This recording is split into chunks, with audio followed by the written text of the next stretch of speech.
He thought she was just another spoiled celebrity hiding from her problems.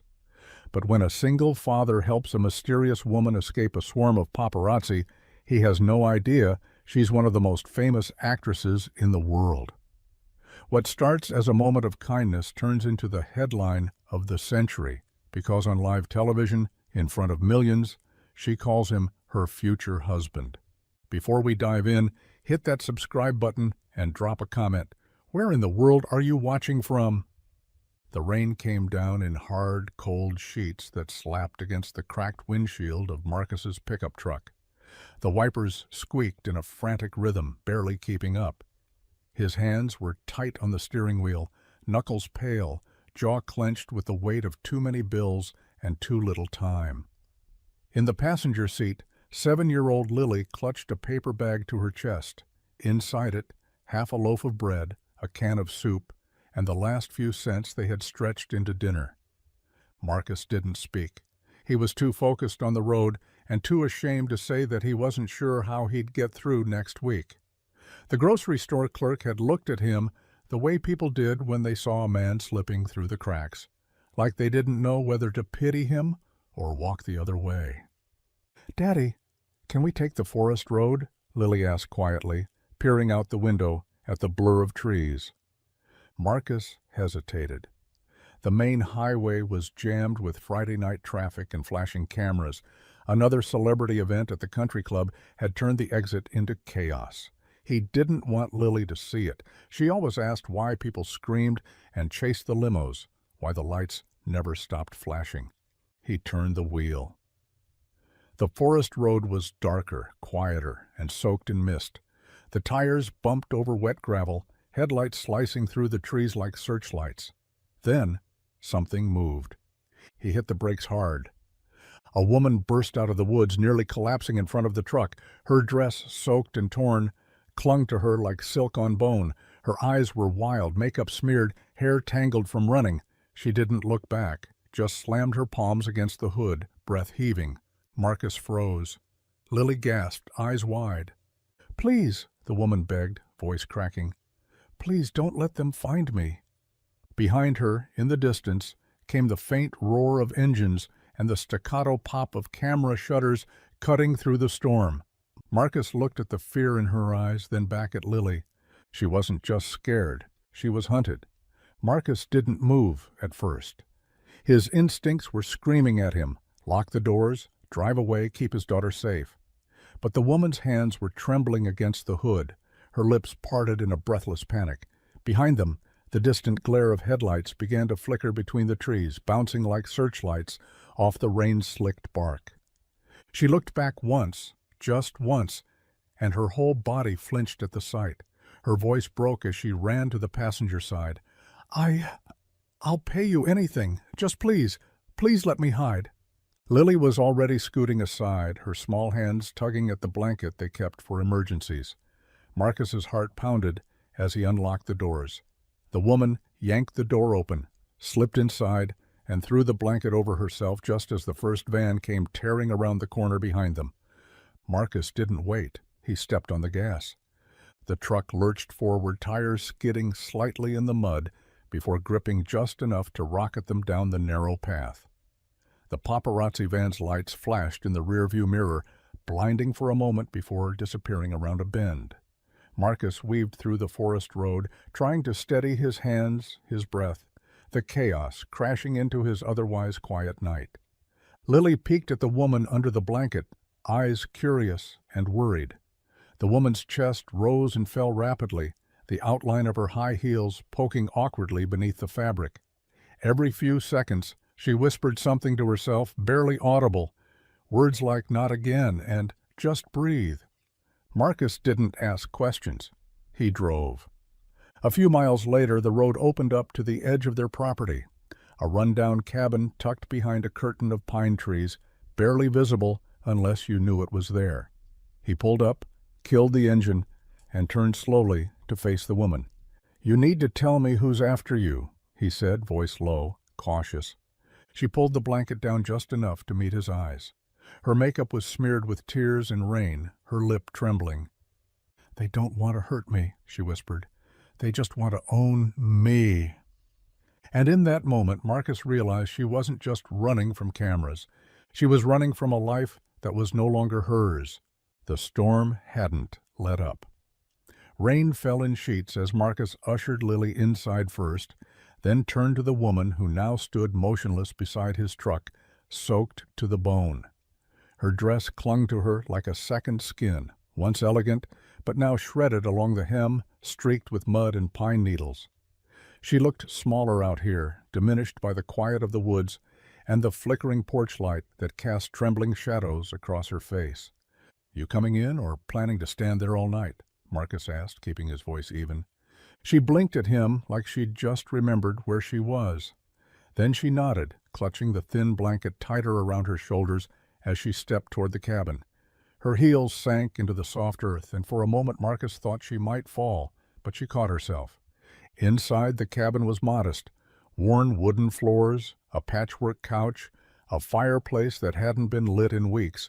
Lily had already curled up in the corner, eyes wide, as she clutched her stuffed rabbit, watching their guest with the quiet intensity only children had. The woman hesitated on the threshold, dripping water onto the mat. "You need to get out of those clothes," Marcus said, then caught himself. "I mean, you'll freeze. I have something dry you can wear. It's not glamorous, but it's clean." She gave a faint smile. "Glamour's overrated."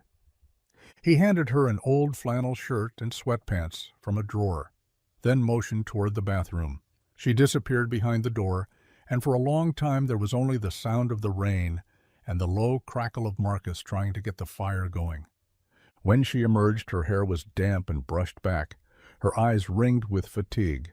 The oversized clothes hung off her, but she looked more human now. Real. "I don't even know your name," he said finally. She paused. "Ava?" Something flickered across his face. Recognition? Maybe, but he didn't say anything. Instead he said, "Well, Ava, whatever mess you're in, it just found its way into my home. And I have a daughter asleep in the next room, so you're going to tell me everything. Starting now." Ava sat down slowly by the fire, her fingers curling around the warm mug he handed her. And for the first time that night, her voice didn't shake. "I didn't mean to drag anyone into this, but I couldn't breathe anymore. I just needed someone, anyone, to help me disappear." The fire crackled softly, throwing flickering shadows across Ava's face as she sat cross-legged on the floor, wrapped in Marcus's flannel in silence. He watched her from the kitchen, leaning against the counter, arms folded, still unsure if this was a dream, a setup, or some twisted version of luck. He'd never seen someone look so completely out of place and yet so utterly defeated. She hadn't said much, just that she needed to disappear, that she couldn't go back, that money wasn't the issue, freedom was. Lily had fallen asleep on the couch, her little head resting against the armrest, a blanket tugged up to her chin. Occasionally she stirred and mumbled something under her breath. Ava glanced at her, her eyes softening in a way Marcus hadn't expected. For a moment she didn't look like a woman used to velvet ropes and red carpets. She looked like someone who'd forgotten what normal felt like. "I didn't mean to scare her," Ava said finally, her voice quiet. Like if she spoke too loud, the moment would break. I ran. I didn't know where else to go." Marcus took a breath, slow and controlled. "Why were they chasing you?" She didn't look at him. "Because I wouldn't do what they told me. They set up a fake engagement, a PR stunt. Make me look good, make him look better. It wasn't real, but they expected me to play along. I couldn't." Marcus frowned. "So you vanished." "They were going to announce it tomorrow. I found out tonight. I left during the gala, jumped a fence in heels, ditched my phone, cut through the woods, and ended up in front of my truck." Ava nodded, a slight shiver running through her. "I thought maybe if I could just find one moment, just one, where I could breathe without someone telling me how to smile, who to love, what to wear, maybe I could remember who I was." Marcus looked down at his hands, calloused and stained from years under car hoods. "And what happens when the world realizes where you are?" She looked up at him, her eyes steady now. Then I guess we find out what kind of man you really are. The fire popped sharply between them, and neither of them looked away. The sun barely touched the horizon when Marcus awoke to the sound of gravel crunching under tires. His heart jumped. For a second, he wasn't sure if it was a dream. Then it came again, slow, rolling, deliberate. He sprang from the couch, careful not to wake Lily, who had climbed into his arms sometime in the night. Her small hand was still curled into his shirt. He gently laid her on the cushions and moved to the window. The woods were thick, but not thick enough to hide everything. A sleek black SUV had stopped just beyond the tree line. Its engine idled, lights off, but Marcus knew it was no accident. Out here, nobody showed up by chance. Ava was already up, sitting cross-legged at the dining table, staring at her untouched cup of coffee. She didn't flinch when he entered. Her voice was low. "They found me." Marcus didn't ask how she knew. The calm in her tone said she'd expected this. She stood slowly, pulled the flannel tighter around herself, and walked to the window. One SUV. Blacked-out windows. No plates. Silent. "You need to go," Marcus said. She turned to him. "And go where?" "Anywhere but here." Her eyes flickered toward Lily, still sleeping peacefully on the couch. Ava swallowed hard. "I won't run again," she said. "They don't get to chase me into every corner of my life. Not this time." The doorbell didn't ring. There was no knock, just silence. Then the unmistakable sound of a camera shutter, snapping once, twice from somewhere outside. Ava moved to the front door, but Marcus stepped in front of her. They're waiting for a reaction. That's all they want. A picture, a soundbite, a scandal. "I know," she said, her voice barely above a whisper, "but I'm tired of hiding." He stared at her, this woman who showed up soaked and shaking the night before, now standing taller than he'd seen her, not glamorous, not flawless, but brave. And still, he couldn't help but think of Lily, of what this could become. "You walk out that door," he said. "They'll take everything they can. You sure you're ready to let them?" Ava's lips parted, but no words came, because for the first time in a long time, the choice was finally hers. Ava stepped back from the door, not because she was afraid, but because she wasn't sure what crossing that threshold would mean. Marcus could see it in her eyes, that flicker of resolve fighting a lifetime of control. The cameras were waiting like vultures outside. One wrong step, one wrong look, and the whole world would spin a story she couldn't rewrite. Again. Marcus pulled the curtain back just enough to peek outside. The SUV was still there, quiet and patient. No one stepped out. But they didn't need to. They were professionals. They could snap every angle from a mile away and still know how to twist it. "They're not going to stop," he muttered, more to himself than her. Ava sank into the chair at the table, rubbing her hands together for warmth or clarity, maybe both. "They'll follow me until I give them what they want, but I can't go back to pretending. I can't keep putting on a smile and lying through my teeth just so someone else can profit off my face." Marcus turned away from the window, his jaw tight. "Then you're going to need a plan, because hiding in this cabin with a single dad and a 6-year-old isn't going to fix what's out there." She met his eyes, steady now. "I'm not asking you to fix it. I just need somewhere to breathe." From the couch, Lily stirred. Her small voice broke the tension like a whisper through glass. "Daddy, why is there a car outside?" Marcus's expression softened, and he crossed the room to kneel beside her. "It's okay, sweetheart. Just someone looking for directions." Ava watched him lie so easily, so gently. Not for himself, but for Lily. And something in her chest ached. Later, when Lily was back asleep and the SUV had finally pulled away, its mission incomplete for now, Ava stood at the doorway, watching the last trace of black disappear into the trees. She didn't say anything. She didn't have to. Marcus stood behind her, his voice quiet. If you're staying, you'll need to learn how to live invisible. No names, no news, no slip-ups. Ava looked over her shoulder. Then teach me. And in that fragile space between fear and freedom, something unspoken began to take root. The next morning, the world felt muted. Gray light filtering through the trees, birds quiet as if the forest itself was holding its breath. Marcus stood on the porch, coffee in hand, watching the road. It was empty now, but his instincts hadn't relaxed. Once the press caught scent, they didn't let go.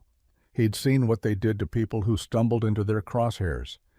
And Ava Langdon wasn't just a stumble. She was a headline waiting to happen. Inside, Ava was at the kitchen sink, sleeves rolled up, hair tied back with one of Lily's old scrunchies. She wore a borrowed hoodie and sweatpants, her Hollywood skin now blotched with real life. No foundation, no filter, no frame. And yet, there was something raw about her that Marcus couldn't look away from. It wasn't beauty, it was truth. She scrubbed a pan with more force than necessary. "How did you end up out here?" she asked over the sound of the running tap. Marcus didn't answer right away. His eyes were still on the woods. Wife passed 3 years ago. Drunk driver. City got too loud after that. Ava paused, hands frozen over the soapy water. "I'm sorry." He shrugged, but his jaw clenched. "Had to find a place where I could raise Lily without the world looking over our shoulder every second. This cabin's not much, but it's honest. People forget how rare that is." She nodded slowly, returning to the dishes, but her mind was somewhere else. "Honesty doesn't exist where I'm from. Everything's curated. Even the pain is staged." Marcus looked back at her, watching how her shoulders tensed with each word. "I wasn't supposed to be famous," she continued, almost to herself. "I was supposed to act. That's all I ever wanted, to lose myself in stories.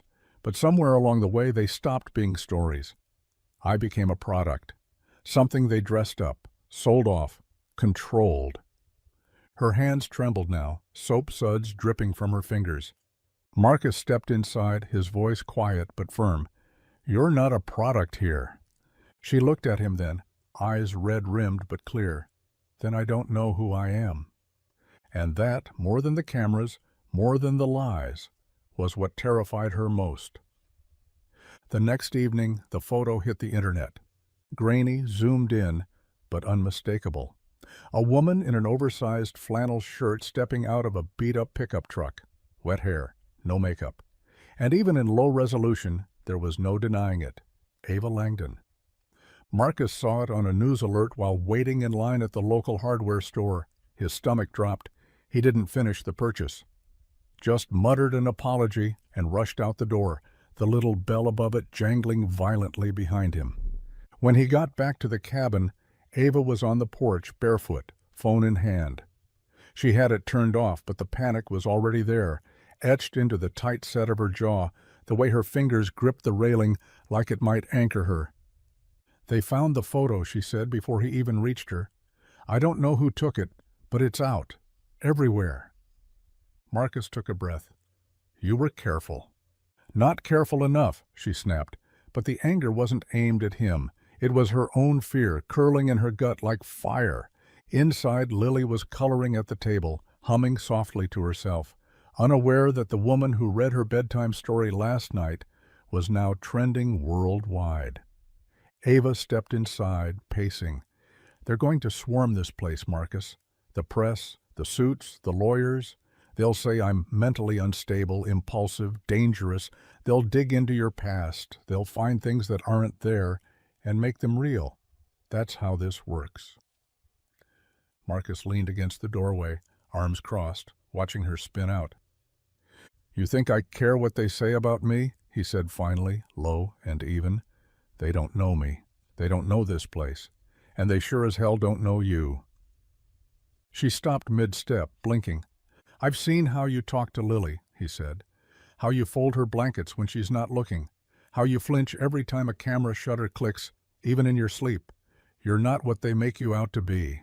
Ava's eyes welled, her voice cracking as she whispered, "But they'll never let me be anything else." Marcus walked over, closing the space between them.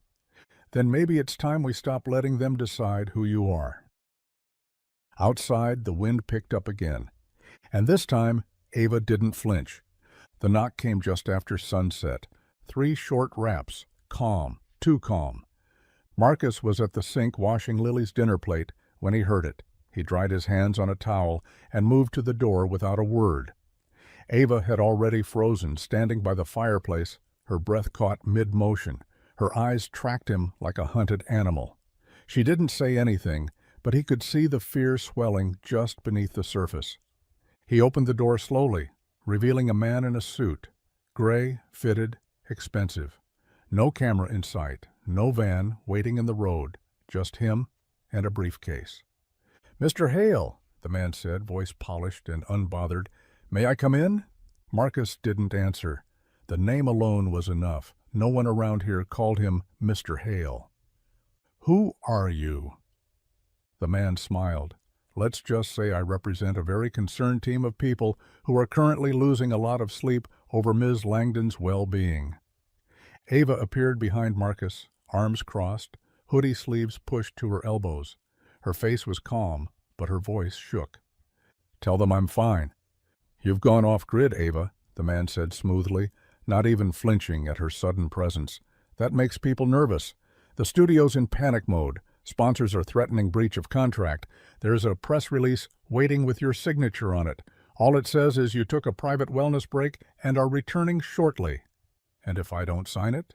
He smiled again, slower this time. "Then the narrative spins without your consent." Marcus felt the heat rising in his chest, but Ava stepped forward before he could speak. "I'm not going back to pretend I'm okay." The man's expression didn't change. "You don't have to. Just nod at the right time. Smile on cue. That's all anyone ever really expects." Ava stared at him, silent. Then slowly, she shut the door in his face. She didn't say a word as she locked it. Marcus stood behind her, breathing shallow, pulse racing. "You okay?" he asked. She didn't turn around. No. But her voice was steady now, and that, Marcus knew, meant she was finally choosing to fight. It was almost midnight when Marcus found her outside. Ava was sitting on the back steps, knees pulled to her chest, the cold biting at her bare arms. The porch light was off, her face lit only by the faint silver glow of the moon. She didn't hear him approach, or maybe she did and didn't care. Either way, she didn't flinch when he sat beside her, close but not too close. The kind of closeness that asked nothing, but was there if she needed it. She let out a breath, shaky and sharp.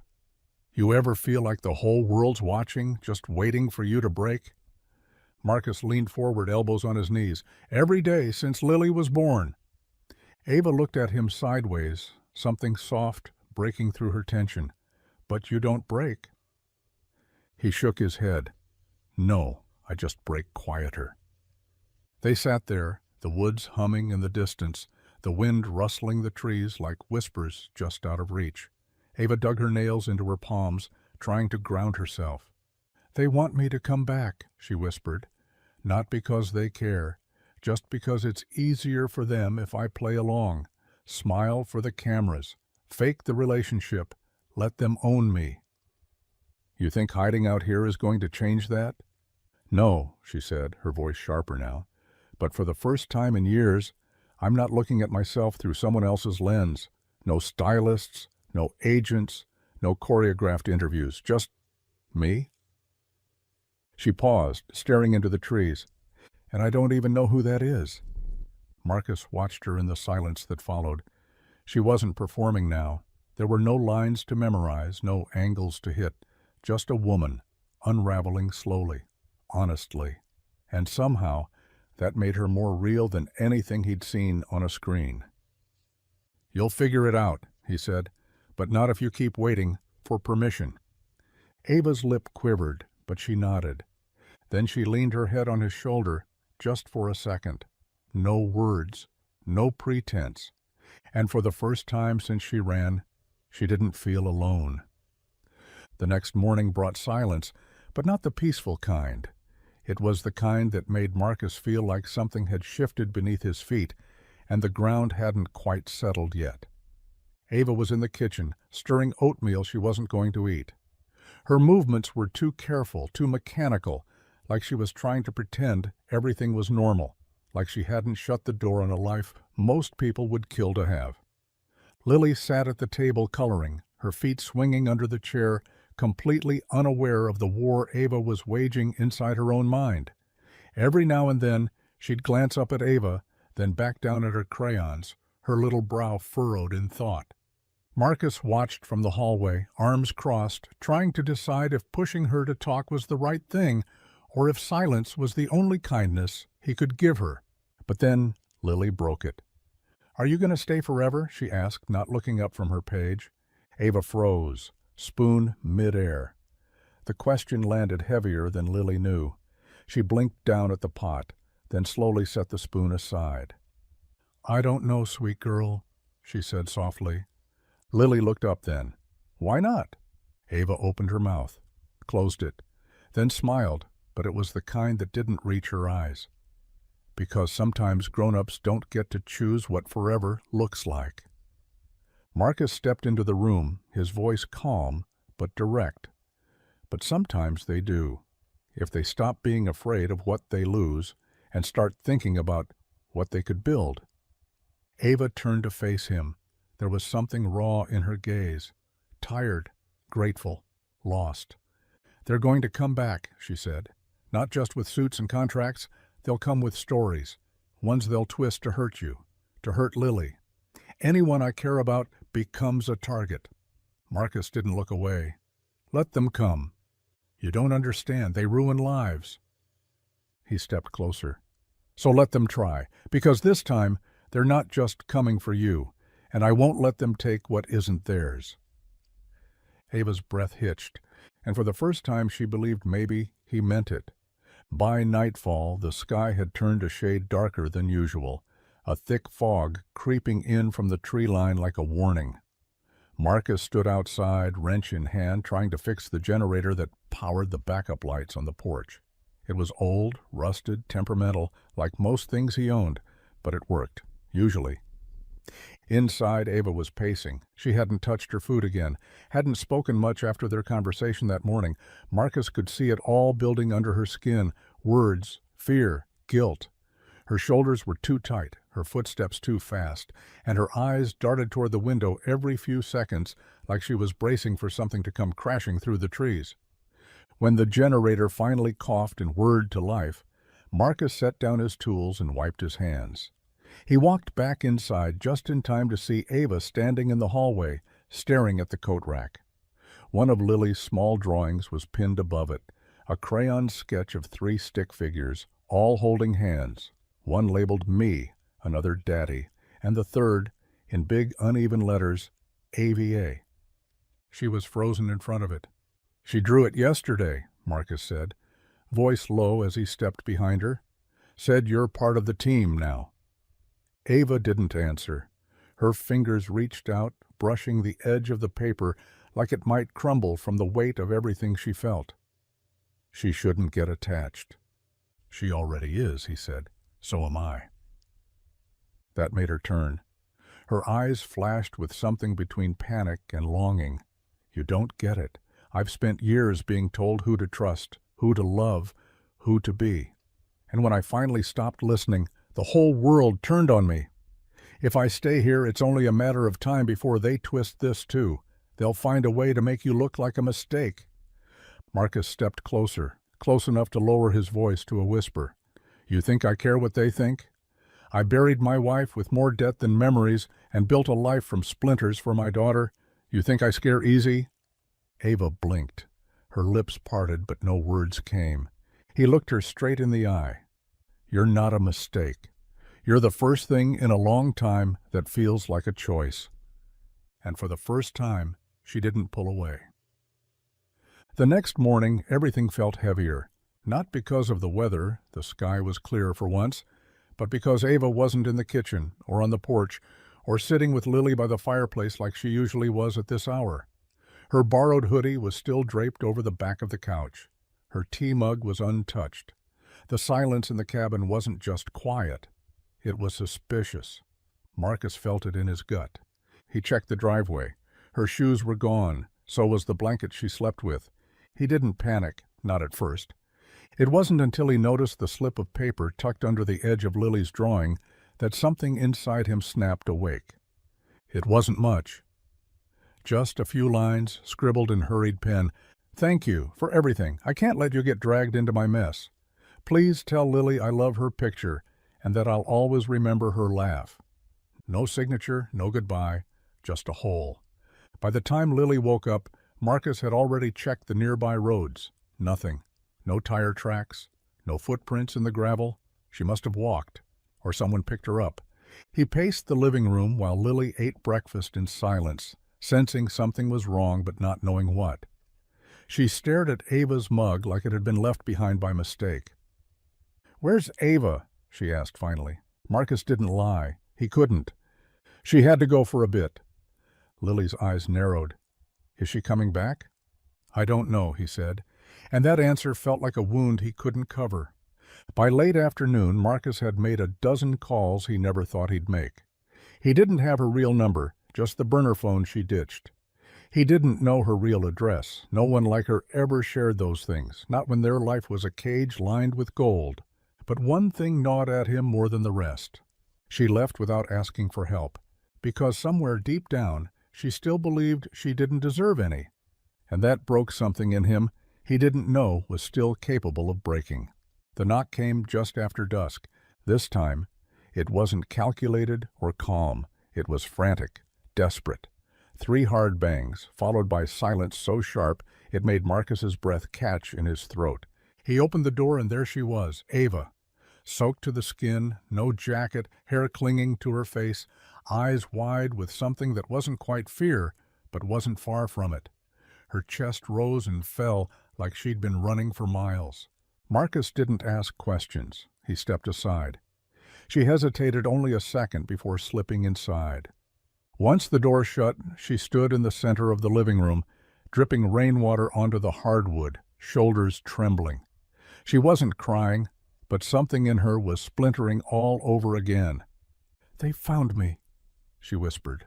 Marcus's heart sank. "Who?" "Everyone. Paparazzi, studio reps, lawyers, my former fiancé, his team. They know I've been here. There's a story going out tonight. They're spinning it like I had a breakdown, like I ran away from treatment. They're painting you like some small-town savior who preyed on me while I was vulnerable." His fists clenched at his sides, jaw locked. "What did you tell them?" "Nothing. I left before they could corner me," her voice cracked. "But it doesn't matter. The damage is done. I tried to stay away to protect you, and all I did was make it worse." Marcus stared at her, the woman who had fought so hard to breathe, now drowning in someone else's version of her life.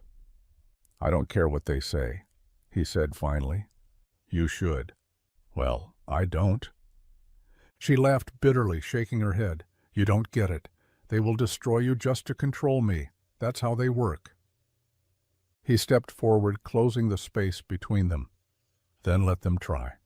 Ava looked up, her eyes wild. "Why? Why would you risk everything for me?" And for the first time since she stepped into his life, he didn't hold back. "Because Lily draws you in her pictures. Because I hear her laugh when you're around. Because for the first time since my wife died, the house doesn't feel empty." Her lips parted, but no words came. "You don't get to disappear again," he said softly.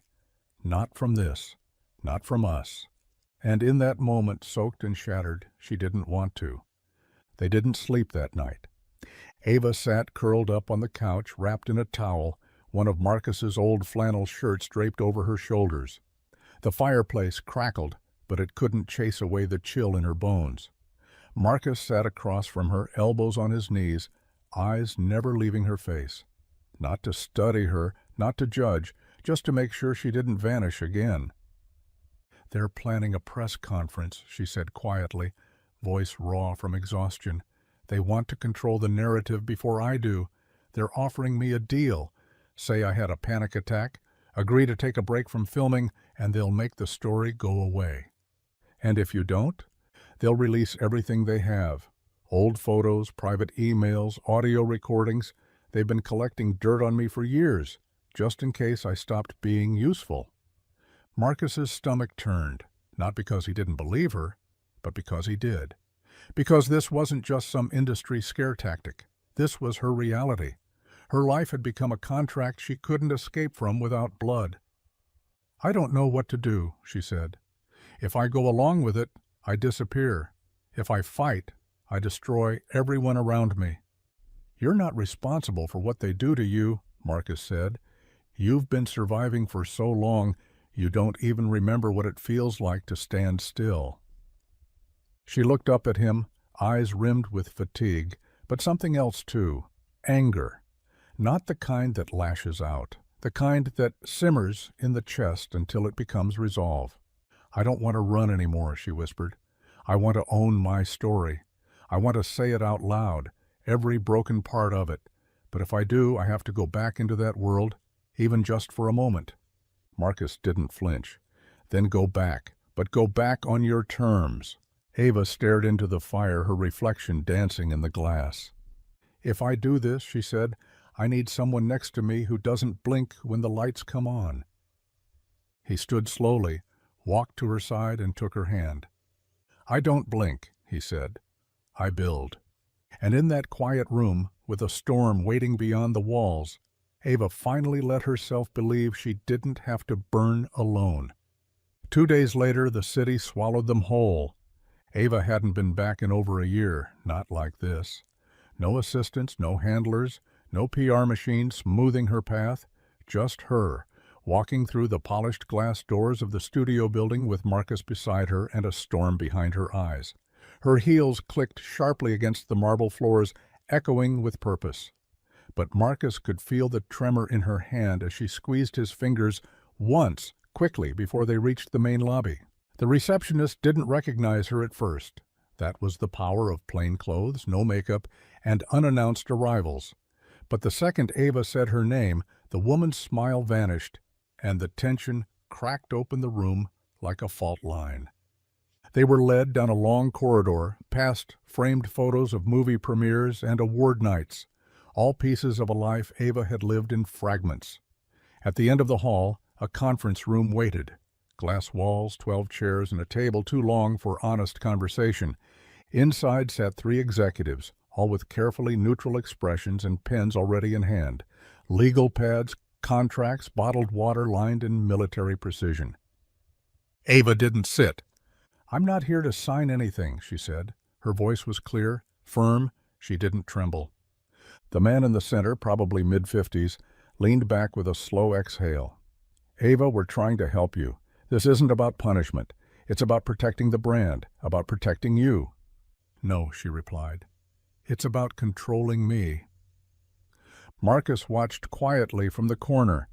He didn't speak. He didn't need to. His presence alone shifted the air in the room, uninvited, unimpressed, and unfazed by polished manipulation. "You walk out of here without a resolution," one of the lawyers warned. "They'll bury you in headlines by noon." Ava smiled then, not sweetly, not politely, but the kind of smile someone wears when they've already made peace with fire. "Let them." And with that, she turned on her heel, walked out of the room without looking back, and left a silence so thick it suffocated everyone behind her. Marcus followed, and as the doors shut behind them, he whispered, just loud enough for her to hear, "You just flipped the script." Ava kept walking, and for the first time in her life, the story was hers. The fallout came fast, faster than either of them expected. By the time they got back to the cabin that night, Ava's name was plastered across every tabloid, blog, and entertainment headline in the country. Langdon meltdown behind closed doors was trending. So was secret affair with small-town widower. They twisted everything. Grainy photos of Marcus picking up groceries became proof of a secret double life. A childhood photo of Lily, taken from an old social media account, was cropped into a thumbnail without consent. They dug, scraped, and spit out every piece of truth they could bend. Ava stared at the television in silence. Her hands were clenched into fists in her lap, knuckles white. "They've dragged your daughter into it," she whispered. "This is what I was afraid of." Marcus stood near the window, arms crossed, jaw tight. "We'll deal with it. They won't stop." "I don't care." She turned to him then, eyes bloodshot, voice frayed. "You should. You really should, Marcus. Because they're not just making me the villain now, they're turning you into one too.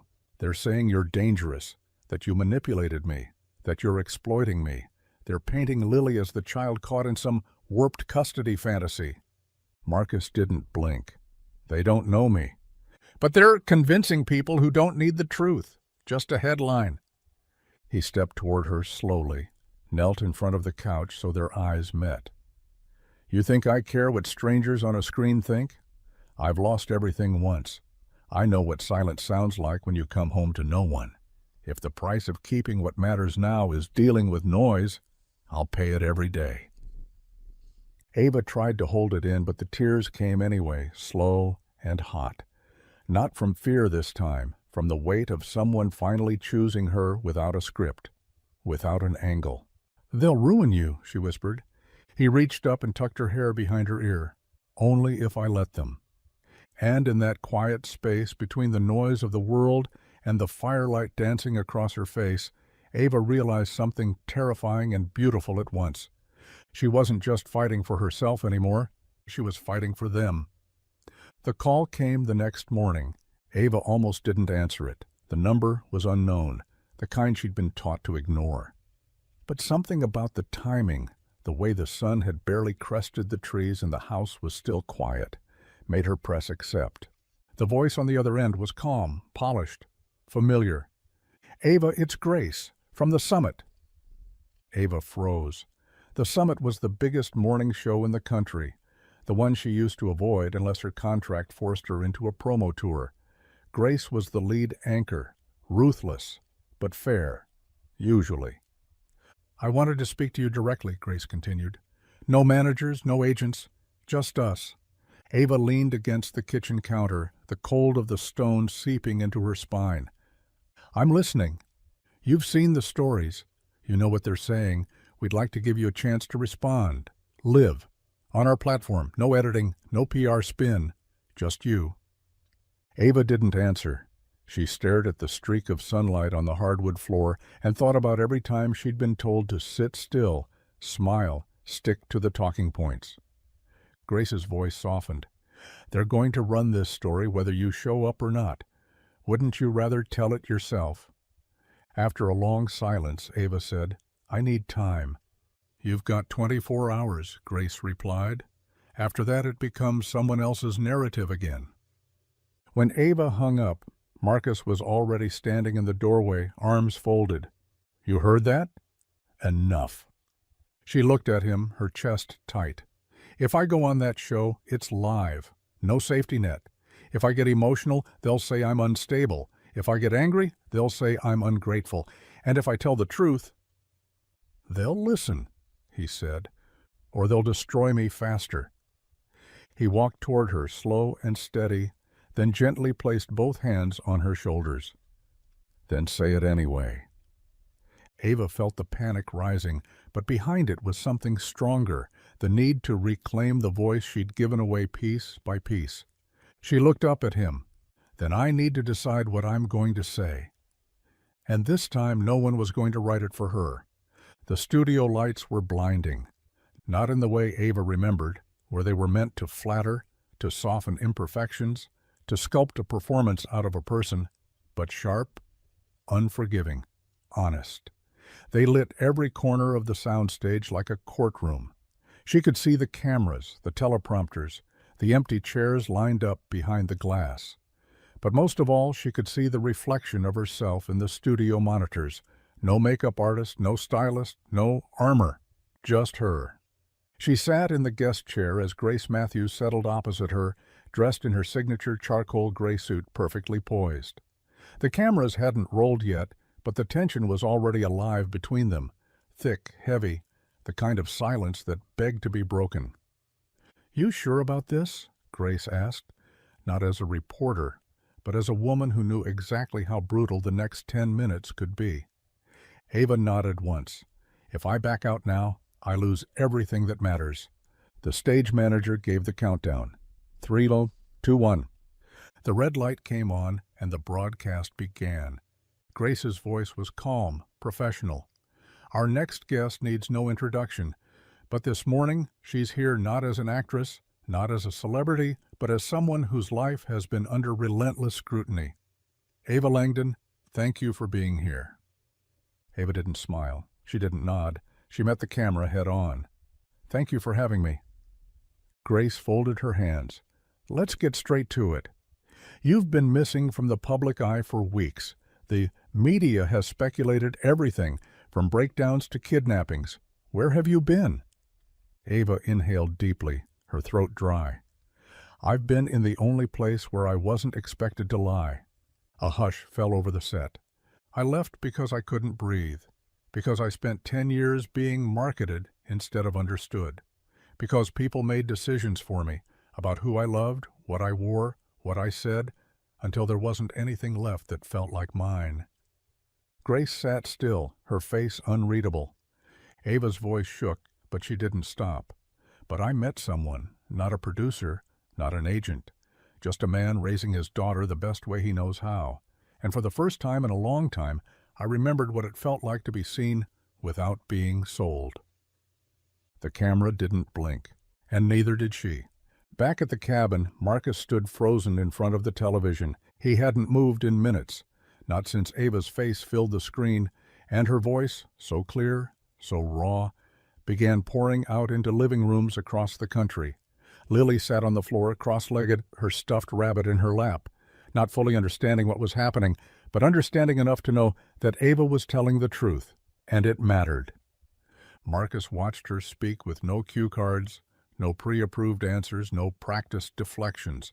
Every word out of her mouth was a thread being pulled from a tightly woven lie, unraveling everything the world had believed about her. I'm not broken, she was saying on screen. I'm not crazy. I'm not some delicate thing that fell apart. I left because I was tired of being a puppet, because for once in my life I wanted something real. Grace leaned in. A lot of people are wondering, who is the man in the photographs? The one they say you've been hiding with? Ava didn't hesitate. His name is Marcus. He's a mechanic, a father. He lost his wife and never stopped fighting for his daughter. He didn't ask for any of this. But when I showed up, scared and broken, he opened his door anyway. Not because I'm Ava Langdon, but because I was a woman standing in the rain. Marcus felt something tighten in his chest. He swallowed hard. Grace kept her voice steady, but the question was sharp. Are you in love with him? Ava smiled. Not the rehearsed smile she gave at award shows, but something honest, soft at the edges. I don't know if love is even the right word for it. All I know is, I trust him. He made me feel like I didn't have to perform just to deserve space in the world.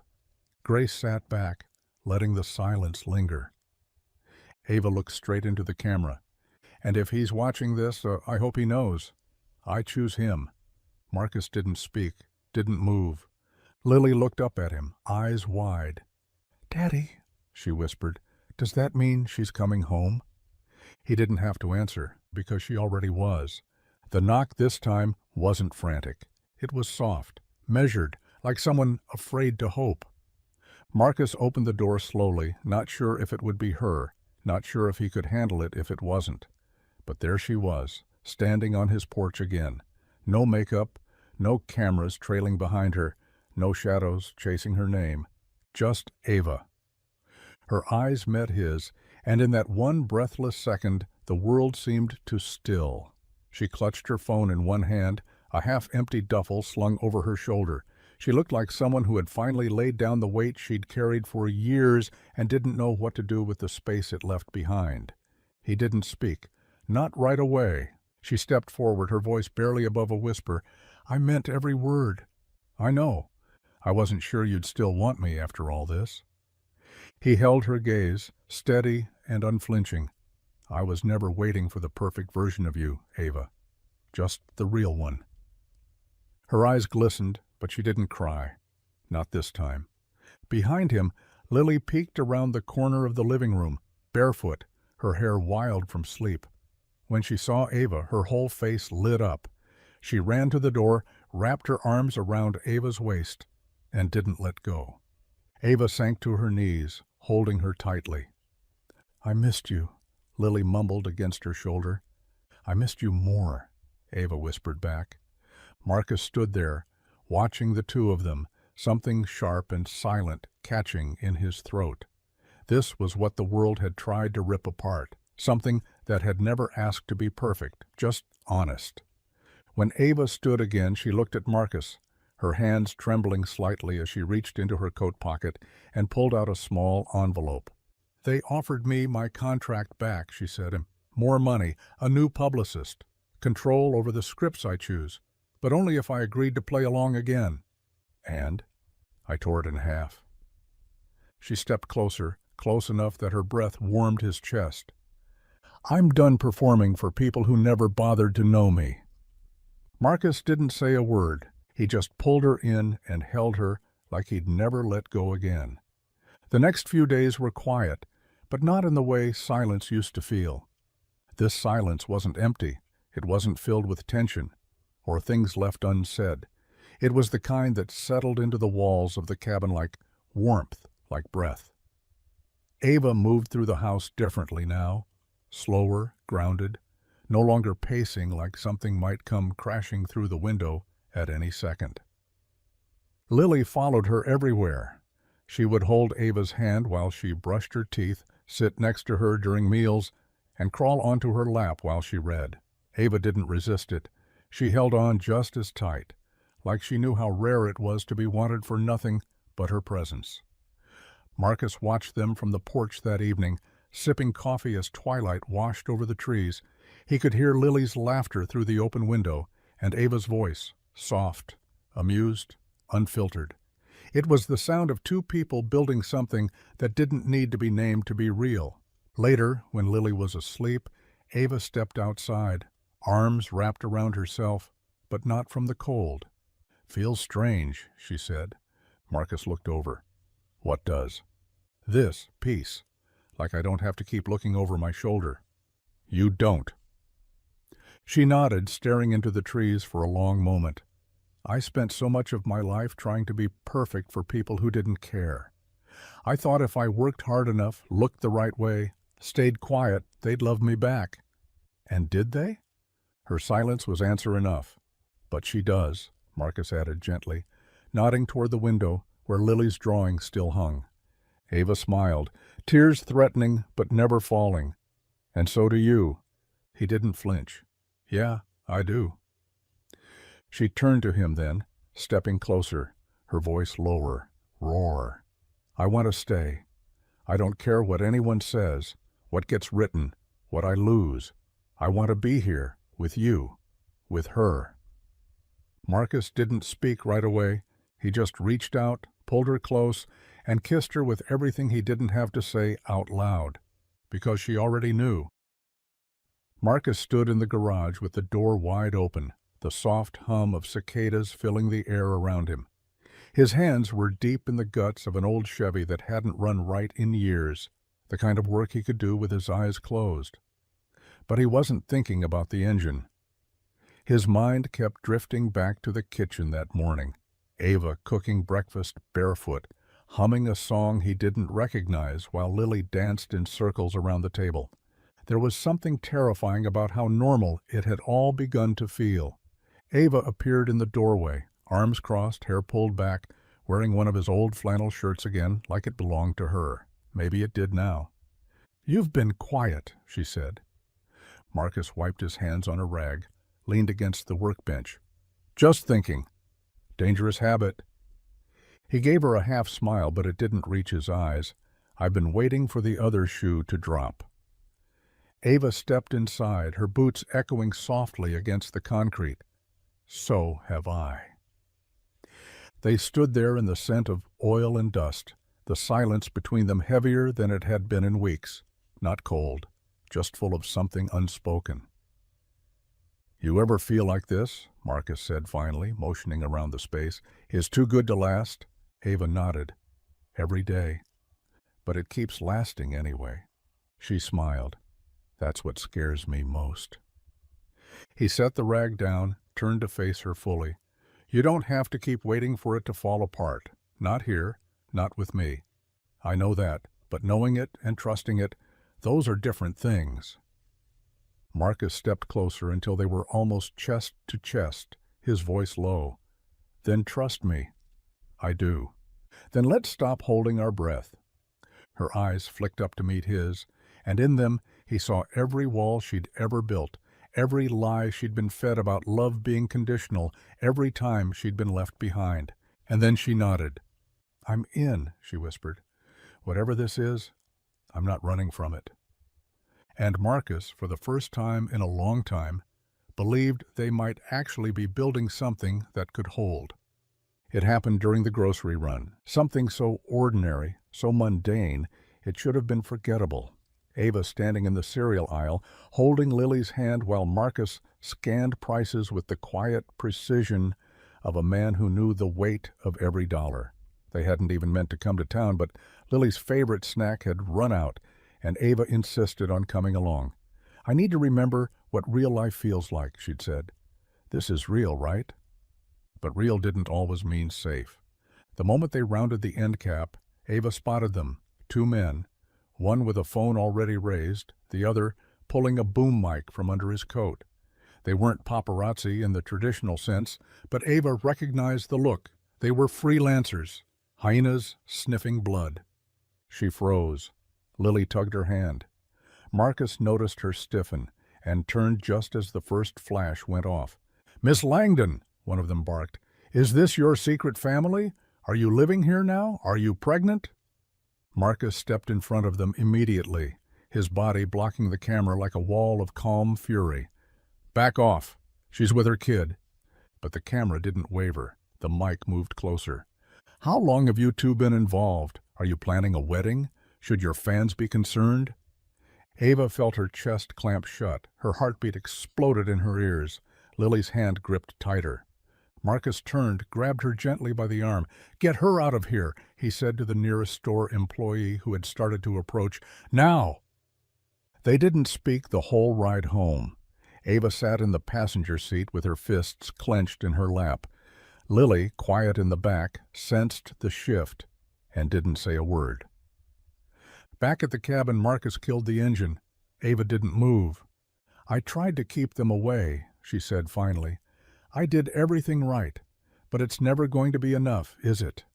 Marcus looked at her, steady and certain.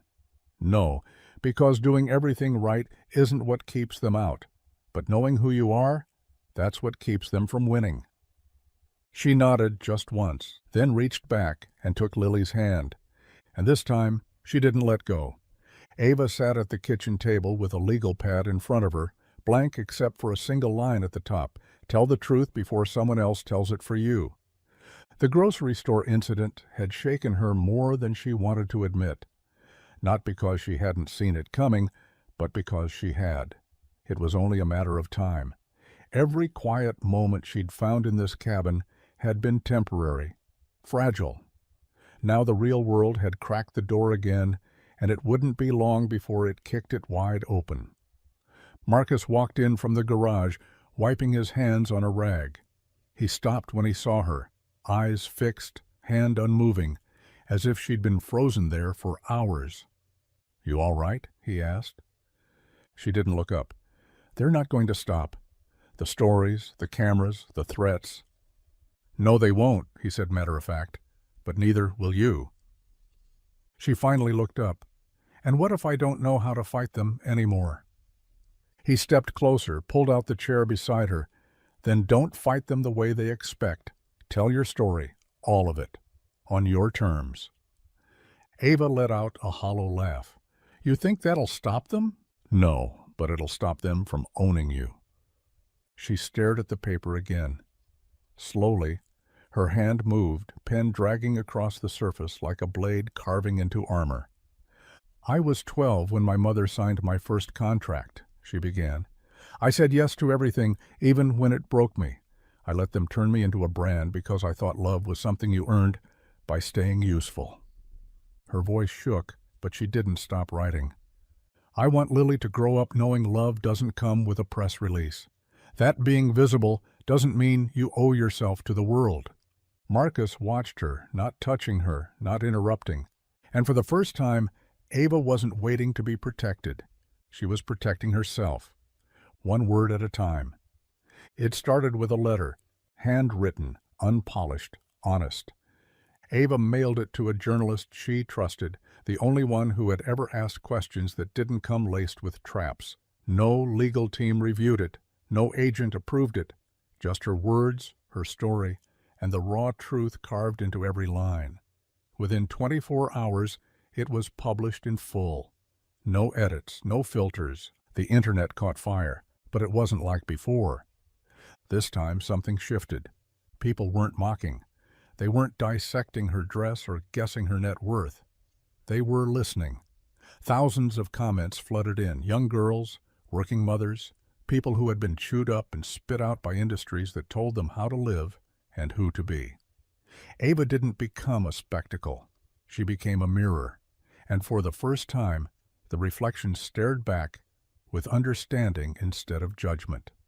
Marcus sat on the porch that night, scrolling through the responses. Lily was asleep inside, curled up with a stuffed rabbit Ava had stitched a patch onto the day before. The house was quiet but not heavy, just full. Ava stepped outside and handed him a glass of iced tea. Her hair was pulled back, face clean, eyes tired but steady. "They're asking me to speak at a women's summit in the city next month," she said. "Panel on public pressure, media ethics, identity." Marcus raised a brow. "You going?" "I don't know. I didn't expect any of this." He looked at her for a long moment. "You wrote the truth. Now people want to hear more of it. You sure that's not exactly what you've been waiting for?" She sat beside him, pulling her knees up under the blanket she brought out with her. "I don't want to become another version of what they expect." "Then don't. Be this." She glanced over, her voice lower now. "You think I can handle it?" "I know you can." The wind moved gently through the trees, and for the first time the quiet wasn't something to fear. It was a pause before the next chapter. One she finally had the pen to write. The day of the summit came faster than Ava expected. The city skyline rose like a wall of glass and steel in front of her as the car pulled up to the venue. She hadn't been back here in months. This part of the world, this version of herself. Her name was everywhere again, but for a different reason now. Banners hung above the entrance. Ava Langdon, redefining voice, not image. She stepped out of the car slowly, the heels unfamiliar but grounding. She didn't wear designer this time, just a navy blouse, slacks, and a silver chain Lily had given her that morning with a tiny lopsided heart charm, she said, represented strength but the cute kind. Inside, the crowd was already buzzing. Cameras rolled, lights flashed, but no one shoved a microphone in her face. No one asked who she was dating or whether she was still hiding out. They just watched, curious and quiet, waiting to hear from the woman who had finally stopped being silent. Backstage, she stared at her reflection in the dressing room mirror. For a moment she saw the old Ava, the one groomed for fame, eyes hollow behind a perfect smile. Then the door opened. Marcus stepped inside. He wasn't supposed to be there. He hated cities, hated crowds, hated anything that required a tie. But there he was, in a wrinkled jacket and that quiet strength that didn't need to be loud to hold the room. "You didn't think I'd let you face them alone, did you?" he said. She turned to him, something breaking in her chest, not from fear, but from the sheer weight of feeling safe. "I don't know what I'm doing," she whispered.